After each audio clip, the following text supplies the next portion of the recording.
les Dawson ont bien dit qu'elle était invitée aussi. Oui, je sais, elle n'a pas envie d'y aller. Dis-moi, mon enfant, n'as-tu pas oublié le cadeau? Non, j'y ai pensé. J'ai trouvé 2 beaux gros crapauds dans notre potager et je les apporte dans la poche de mon tablier. Des crapauds? Tu ne peux pas leur offrir des crapauds. Pourquoi pas? Ils n'ont pas mérité autre chose. Alice! Des crapauds pour un anniversaire.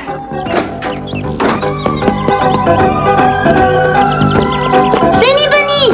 Benny Bunny, viens, nous partons! Ah, tu es là. Puisque Célia ne veut pas m'accompagner, personne ne peut protester si je t'emmène avec moi. Tu comptes l'emmener? Je ne crois pas que Benny Bunny figure sur la liste officielle des invités. De quelle liste des invités parles-tu? De quoi s'agit-il? Il s'agit du non-anniversaire de Sa Majesté la Reine de Cœur. Comme la bien-aimée souveraine de notre beau pays ne veut pas vieillir, elle fête chaque année son non-anniversaire. Ça m'a tout l'air d'une bonne plaisanterie. Étant donné qu'une plaisanterie doit être amusante, ton point de vue est totalement erroné. En effet, les fêtes de non-anniversaire sont très ennuyeuses. Cependant, Sa Majesté compte recevoir un cadeau de chaque invité. J'espère que tu ne l'as pas oublié. Je n'ai que 2 magnifiques petits crapauds, mais je ne suis pas certaine que la Reine de Cœur soit très heureuse de les recevoir. Ah non, je n'ai pas la moindre envie de devenir un cadeau pour la Reine de Cœur. Moi non plus. Ils ont sauté de ma poche. Restez là, j'ai besoin de vous. Je vous en prie, revenez. Si vous m'abandonnez, je n'ai plus de cadeau. Il faudrait en trouver un autre. Il n'y a pas moyen de s'en passer. Sans cadeau, la Reine de Cœur ne vous laissera pas entrer.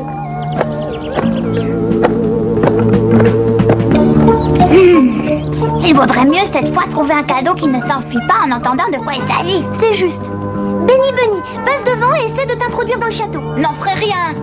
Je vais me procurer un cadeau, mais je ne veux rien manquer de la fête, tu comprends? Il faut que je risque ma vie parce que tu es curieuse. Je dois toujours faire ses 4 volontés. Que peut-on offrir à une reine qui possède déjà tout ce qu'on peut imaginer? Mais oui, bien sûr. Je n'ai qu'à demander conseil à la chenille bleue. Elle saura. Je commence à en être excité. Tout le monde vient me poser la même question. Et ne crois pas que ce soit cette année la première fois. À chaque non-anniversaire, on revient me voir avec le même problème. Que peut-on bien offrir pour un non-anniversaire? C'est ridicule, car c'est un problème qui n'est pas ordinaire. Surtout, ne lui offre pas de bonbons comme tout le monde. Que penses-tu d'une belle plante verte pour la salle du trône? Mais non, elle est allergique aux plantes en pot. Alors il faut que j'essaie de lui faire admettre que je suis la seule invitée sans cadeau. Non, tu te trompes, Alice. Car moi non plus, je n'ai pas trouvé de cadeau, figure-toi. Oui, vraiment? Eh bien, cela me soulage de l'apprendre. Peut-être es-tu inconsciente, mais moi, ça me tourmente. Alors, il reste une solution. Nous n'irons pas à la fête pour éviter les complications. Alors tout est pour le mieux. Si vous ne désirez pas y aller... Bien sûr qu'on voudrait y aller, mais on ne trouve pas de cadeau. En vérité, je crois qu'on ne nous laissera pas entrer si nous n'avons pas de cadeau à la main. Et moi, en vérité, je crois que vous commettez une grossière erreur. Comment cela? Puisque nous n'avons rien trouvé, nous ne pouvons pas nous tromper. Si, parce que vous croyez qu'on ne peut offrir qu'un objet. Ben oui, bien sûr. Que peut-on offrir d'autre, à ton avis? Vous pourriez par exemple lui offrir votre sincère affection. Vous pourriez lui prouver votre fidèle attachement. Tous ces bons sentiments la rendraient certainement plus heureuse qu'un bouquet de fleurs, d'autant qu'elle est sujette au rhume des foins. Chacun a besoin de sentir qu'on l'aime. Surtout une reine qui n'a pas osé une seule fois fêter son anniversaire par peur de vieillir. Oui, excuse-moi.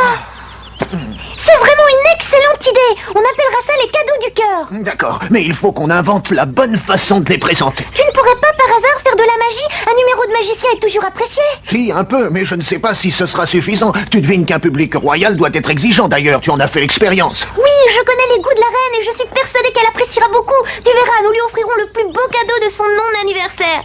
Et notre reine de cœur nous remerciera d'avoir eu une si délicate attention. Mais pourquoi ne construiriez-vous pas votre numéro à partir de mon champignon? Il suffit d'en prendre un morceau de ce côté-ci et un de ce côté-là. Merci. Es-tu prêt, Dodo? En bonne disposition? Oh oui, je suis déjà impatient de paraître devant mon royal public. Au revoir et merci beaucoup. Il n'y a pas de quoi, ce fut un plaisir.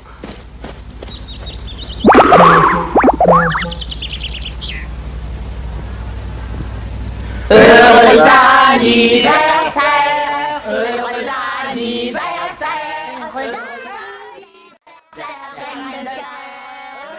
J'aimerais bien pouvoir aller chanter avec les autres moi aussi. Merci, merci, merci beaucoup. Je suis heureuse de constater que vous êtes venus aussi nombreux à cette fête de mon non-anniversaire. Et j'espère surtout que cette année, comme les précédentes, vous me gâterez avec vos cadeaux. Bientôt, je vais pouvoir examiner en détail vos présents. Nous avons vos cadeaux, Majesté. Moi, je n'en ai pas, avec rien apporté. Comment? Tu as osé paraître ici sans un cadeau? Oui, c'est-à-dire non, c'est plus tard, je voulais le dire plus tard. Soldat, jetez en prison ce petit lapin désobéissant. Oh, écoutez-moi, je vous en prie, Majesté, c'est Alice qui doit apporter le cadeau. Dès qu'elle sera là, elle vous l'offrira de notre part à tous les deux. C'est exact, Majesté, j'ai un cadeau pour vous. Oh. Majesté, je me permets de vous offrir de tout mon cœur mes meilleurs vœux. Les meilleurs vœux de ton cœur m'indiffèrent si tu n'as pas apporté de cadeau. Or, je constate que tu as les mains vides. C'est vrai. Ne joue pas avec mon impatience, tu dois l'avoir caché derrière ton dos ou dans ton tablier. Montre-le au plus vite. Non, Majesté, je n'ai rien caché. Mais vous pourrez voir votre cadeau si vous acceptez de me suivre dans la salle de théâtre du château. C'est une surprise.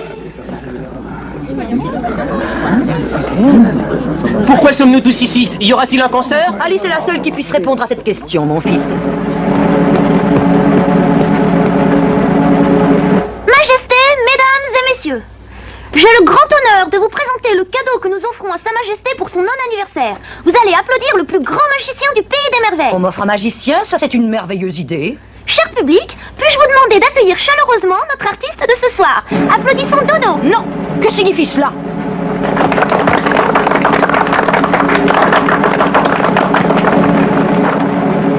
Vous ne voudriez pas m'offenser un tel jour? Ce n'est pas notre intention. Mais non! Majesté, notre Dodo est un magicien remarquable et nous lui devons reconnaissance car il a accepté de ne pas le dissimuler plus longtemps. Il le fait par amour pour vous, parce qu'il vous estime et qu'il veut vous honorer. Pour l'amour, c'est exagéré, mais pour l'estime, ça peut aller. Très bien, je ne demande qu'à me laisser convaincre, bien que je doute de l'exactitude des propos d'Alice, car du reste, elle a moult fois abusé de ma royale crédulité. Je te souhaite bonne chance pour ton numéro. Merci, je vais faire de mon mieux. Merci. Très cher public, ce que je vous présente est une montre de Gousset, une très ordinaire montre de Gousset. Le grand lapin blanc a eu l'extrême amabilité de me la prêter. Ce que je tiens maintenant, et le public le reconnaîtra, c'est un mouchoir, un simple mouchoir, comme celui que vous devez tous avoir dans votre poche.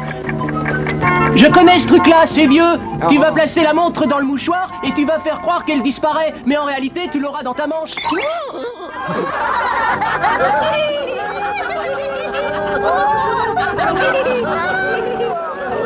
Dodo, pourquoi ne continues-tu pas? Qu'y a-t-il? Il a révélé le truc, tout le numéro du magicien est compromis. Mais fais vite un autre tour. Je n'en connais pas, c'est mon unique tour. Si tu ne fais pas un autre tour, je vais quitter cette salle. Ah oui, Majesté, excusez cette courte hésitation. Je vais vous faire le même tour, mais d'une façon différente. Menuisier, prête-moi ton marteau. Oui, si tu veux, tiens, attrape. Non, merci. Puis-je vous demander le silence absolu? Ce truc-là, au moins, le valet de cœur ne le connaît pas. Oh, je t'en prie, Dodo, cesse immédiatement. Dodo, je t'en prie. N'aie pas peur, il s'agit d'un simple tour de magie. Oh, Ainsi, mesdames et messieurs de l'honorable assistance, que croyez-vous qu'il soit advenu de la montre du grand lapin? Je peux vous le dire, ce que vous croyez. Vous croyez qu'elle est cassée? Rendez-vous compte. Sois gentil et dis-moi de quoi a l'air la montre. Je n'ose pas encore ouvrir les yeux. Tu as réussi, la montre n'est pas abîmée. Dodo, tu as été vraiment formidable. J'ai réussi. Elle est entière, la montre n'est pas cassée. et voilà, j'avais une belle montre en or.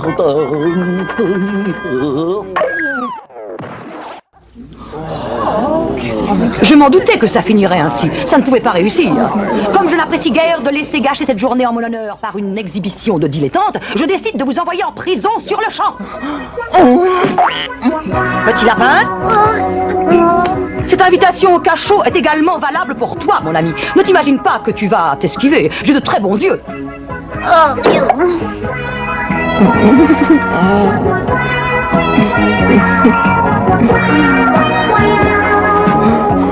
Et tout ça parce qu'on a voulu lui offrir un cadeau. Soldat, Oui, Majesté, à vos ordres. Conduis en prison ce magicien et ses assistants. Oui, Majesté, c'est parti. Pitié, Majesté, laissez-moi encore essayer. Inutile. Je vous en prie, Majesté, donnez-moi encore une chance, une seule. À quoi cela servirait-il? Tu viens de prouver que tu n'étais pas un vrai prestidigitateur. Mais Majesté, je voulais justement vous faire une démonstration palpitante d'hypnotisme. Nom d'un petit bonhomme, ne promets pas de nouveau l'impossible. Cette fois, je réussirai. Aujourd'hui, c'est mon jour de bonté, je te laisse te racheter. Mais tâche de réussir. Je vous remercie de tout cœur pour votre confiance, Majesté. Vous avez bien eu raison, cher public, de rester ici. Je vais maintenant hypnotiser devant vous la souris dormeuse. Espérons que ce n'est pas encore une fanfaronnade de sa part. Ah, dis donc, si cette fois il ne réussit pas, on finira nos jours en prison. Je m'endors lentement, mes yeux se ferment inexorablement. Je m'endors. Dodo. Ne m'interrompez pas. Que dis-tu? Excusez-moi, Majesté, je n'avais pas reconnu le son de votre voix. Ton numéro me laisse perplexe. Aurais-tu la bonté de m'expliquer pourquoi tu tiens absolument à endormir une souris qui dort déjà? Comment? Vous avez le sens de l'observation, Majesté, mes compliments. Et dans ce cas, réveille-toi, tu te sens fraîche et dispose, réveille-toi. Tes paupières deviennent légères et tu as envie de sautiller sur tes pattes. Écoute-moi, souris, quand je claquerai des doigts après avoir compté jusqu'à 3, tu te réveilleras. 1, 2, 3. Qu'est-ce que tu fais là, Dodo? Tu portes en haute forme. Mesdames et messieurs, comme vous le constatez, j'ai hypnotisé la souris.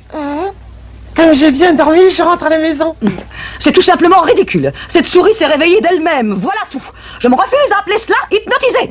Peut-être puis-je vous convaincre par une autre expérience.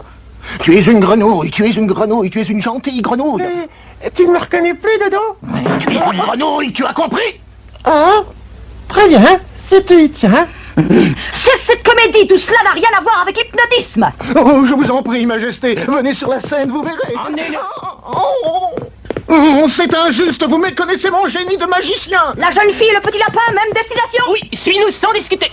J'émets une protestation, je ne me laisserai pas faire, on me traite indignement. Quel faquin, il a cru qu'il nous abuserait. Oh, et celui-là, à peine est-il énervé qu'il s'évanouit aussitôt.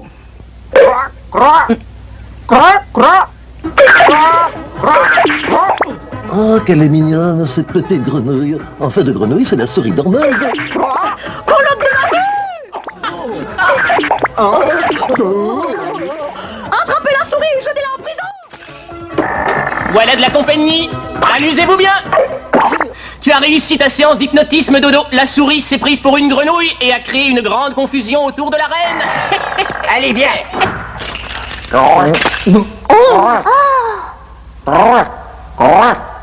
Elle se comporte bien comme une grenouille. Son coassement a l'air naturel. Je t'en prie, réveille-la. Elle peut pas rester comme ça. Juste quelques jours afin que j'étudie son comportement. Tu ne peux pas faire ça à la souris dormeuse. C'est honteux, Dodo. C'était une expérience scientifique. Rien d'autre. Tant pis. Souris dormeuse, fais attention à ce que je vais dire maintenant. Quand je claquerai des doigts, tu te réveilleras et tu redeviendras aussitôt un être intelligent, tout comme moi. Oh, Dodo, qui voudrait devenir comme toi? 1, 2, 3. Très bien, elle est redevenue comme avant. Dis-moi, comment te sens-tu à présent? Comment je me sens? Je ne savais pas que ça t'intéresserait, grand malin. Qu'est-ce qui lui arrive tout à coup? Ce qui m'arrive, ça ne te regarde pas. Épargne-moi tes questions stupides et inutiles. Ouvrez la porte. Quoi? Que veux-tu? Je t'ordonne d'ouvrir cette porte pour que je sorte d'ici. Tu es folle si tu crois que je vais t'obéir. Seule la reine de cœur peut me donner des ordres. Tu vas ouvrir cette porte parce que tu en as envie. Tu vas ouvrir cette porte. Tu vas ouvrir cette porte. Tu vas ouvrir cette porte. Tu vas ouvrir cette porte. Tu vas ouvrir cette porte parce que tu en as envie. Tu as envie de me rendre la liberté. Oui, immédiatement.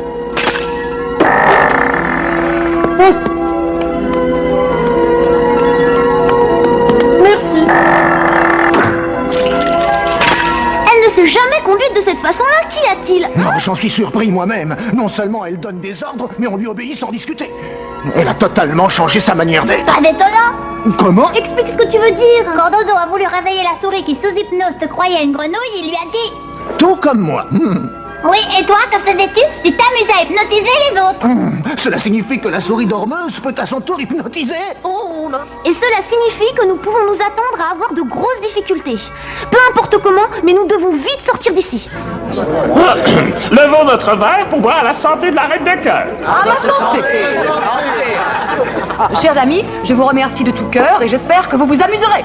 C'est vrai? Oui.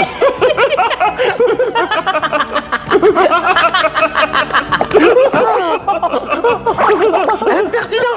Je suis étonné de te voir ici. Je croyais qu'on t'avait mise en prison avec les autres. Si tu ne veux pas m'avoir comme ennemi, évite de prononcer devant moi le mot prison! Que peut faire une souris minuscule contre un grand roi? Tu t'imagines pas que tu vas me faire peur par hasard? Tu es un coq, tu es un coq, tu es un coq stupide et vaniteux! Ah oui.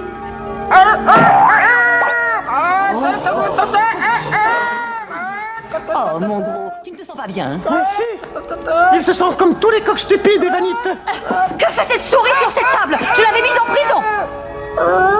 Vous êtes fatigué, vous vous sentez alourdi, vous allez dormir, vos paupières se ferment lentement, et cette fois vous vous endormez!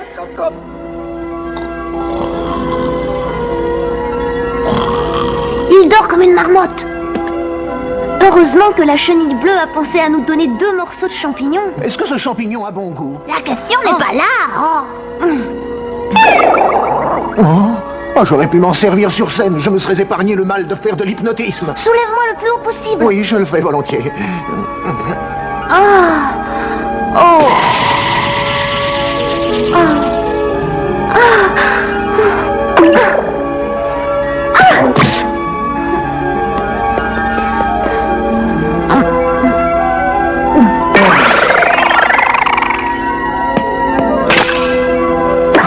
Qu'attendez-vous pour sortir?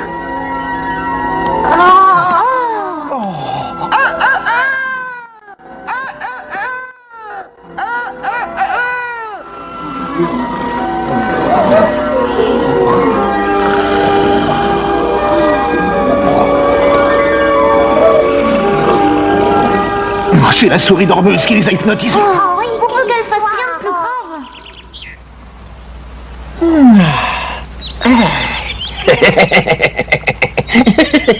Enfin, j'ai atteint mon but. Je vais gouverner le pays des merveilles, moi la souris dormeuse. Je t'en prie, cesse tes imbécilités. Que veux-tu faire? Pourquoi veux-tu devenir reine? Du reste, tous ceux que tu veux gouverner sont endormis. Ah, c'est incroyable. Cet enfant veut me donner des leçons. Ah, regarde-moi dans les yeux et fais ce que je te dis. Tes paupières deviennent lourdes, tes pieds sont fatigués.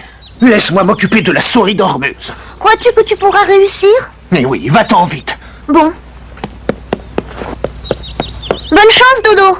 J'avoue que ces complications qui compromettent l'équilibre du pays des merveilles sont toutes arrivées par ma faute. Ne bouge plus. Regarde-moi au fond des cieux et fais exactement ce que je te dis. Laisse-moi rire de tes prétentions. Tu redeviendras ce que tu étais, tu redeviendras ce que tu étais, tu redeviendras ce que tu étais. T'imagines-tu que je vais t'obéir, Dodo?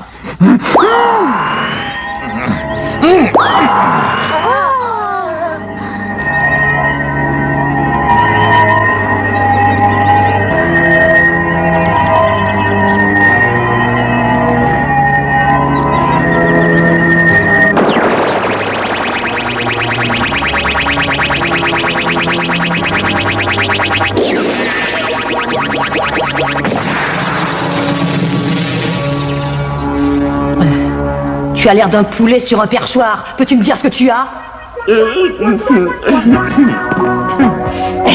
Si tu savais combien tu étais drôle. Et comment est-ce arrivé? Je ne me souviens de rien. J'ai dû faire un mauvais rêve. Comment vous sentez-vous? Comme si quelqu'un de lourd venait de me marcher dessus. Qui suis-je et quel est mon nom? Tu es notre vieille amie et chère amie Dodo du pays des merveilles. Eh bien, ils ont quand même surmonté leur lutte d'hypnotisme et je suis soulagée, car toute cette aventure se termine pour le mieux. Alice, Oui? je tiens absolument à ce que tu apportes un cadeau convenable aux Dawson. Tu ne peux pas leur offrir des crapauds? Non, je n'ai pas besoin de cadeaux, maman. J'ai réfléchi, je reste à la maison. Les anniversaires, ça ne m'amuse plus. Hein? Même Benny Bunny n'a plus envie d'y aller. Mon enfant, j'ai souvent du mal à suivre ce que tu dis. Je m'efforce pourtant d'essayer de te comprendre, mais j'avoue que ce n'est pas facile.